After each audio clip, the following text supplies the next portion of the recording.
महाकुंभ के दूसरे और सबसे बड़े पर्व मौनी अमावस्या पर ब्रह्म मुहूर्त से पूर्व मंगलवार की देर रात लगभग 1:30 बजे के आसपास संगमनूस पर भगदड़ मच गई। हादसे में घायल 90 श्रद्धालुओं को अस्पताल भेजा गया। इनमें 30 की मौत भी हो गई। मृतकों में 25 की शिनाख्त हो सकी है, जबकि 5 अभी भी अज्ञात हैं। ये जानकारी बुधवार देर शाम हुई प्रेस कॉन्फ्रेंस में डीआईजी वैभव कृष्ण और मेलाधिकारी विजय किरण आनंद ने दी।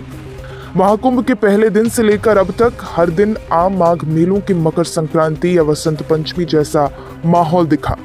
इस महाकुंभ में अमृत स्नान के लिए करोड़ों श्रद्धालुओं का प्रयागराज आना लगभग तय था। जब प्रशासन ने 8 से 10 करोड़ श्रद्धालुओं के आगमन का अनुमान खुद ही लगाया था, तो उसके इंतजाम उस तरह से क्यों नहीं किए गए? इंतजाम व्यापक स्तर पर करना क्यों भूल गए? पुलिस और प्रशासनिक अफसर तैयारी का दावा करते रहे, लेकिन जरा सी चूक के कारण हादसा हो गया। दरअसल कैसे फेल हुआ सिस्टम, आइए जानते हैं। प्रयागराज महाकुंभ में भगदड़ के 5 बड़े कारण पहला, होल्डिंग एरिया में संगम की ओर भेजे गए लाखों श्रद्धालु।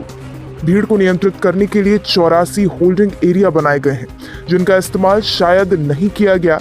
वहीं काली मार्ग, पार्किंग और अन्य स्थानों पर जब श्रद्धालु मंगलवार रात में बैठे थे, तो उन्हें रात 8 बजे के बाद ही संगम की ओर भेजना शुरू कर दिया गया। ऐसे में संगम पर रेला रात 9 बजे से उमड़ा, जो अमृत स्नान के लिए बैठा रह गया।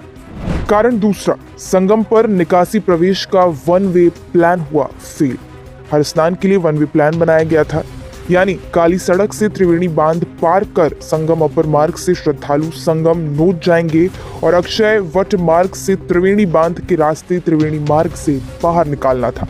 लेकिन ये प्लान फेल दिखा। अक्षय वट मार्ग बहुत कम लोग गए, संगम अपर मार्ग पर लोगों का आना जाना बना रहा। कारण 3, पांटून पुलों को बंद रखने के कारण बेकाबू हुई भीड़। मेला क्षेत्र में 30 पांटून पुलों का निर्माण इसलिए किया गया कि आवागमन सुगम हो, लेकिन 12 से 13 पांटून पुलों को हमेशा बंद रखा गया। ऐसे में झूसी की ओर से अगर कोई संगम आता है तो कई किलोमीटर उसे चलना होता है।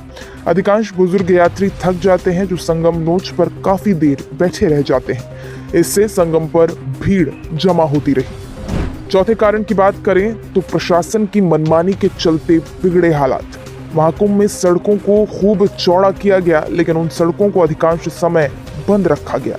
इसके साथ ही प्रमुख मार्गों पर बैरिकेडिंग कर दी गई। इसी के कारण श्रद्धालुओं को लगातार चलना पड़ा।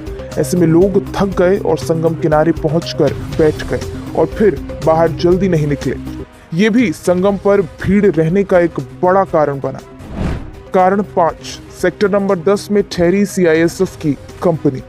राहत और बचाव कार्य के लिए तमाम बल तैनात रहे, लेकिन सभी को अलग अलग सेक्टरों में नहीं बसाया गया। सीआईएसएफ की कंपनी को सेक्टर नंबर 10 में ठहराया गया। रात में जब 10 बजे ये हादसा हुआ और कंपनी को बुलाया गया, पर भीड़ में सेक्टर 3 तक आने में काफी समय लग गया, जिससे स्थिति और खराब हुई और इसी जरा सी चूक के कारण एक बड़ा हादसा हो गया।